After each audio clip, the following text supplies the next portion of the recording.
রাধে রাধে। আজকে আমি মাখাবো কদবেল। কদবেল মাখা তো সবাই মাখায়, पर এইভাবে মাখিয়ে খেয়ে দেখুন, খুব ভালো লাগবে।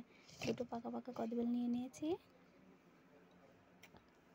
আর একটু লঙ্কা, জিরে আর সর্ষে। সর্ষেটা মেন, সর্ষে বেটে রেখেছি।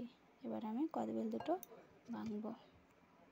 এইগুলো একটা চাকুর সাহায্যে আমি বের করে নেব।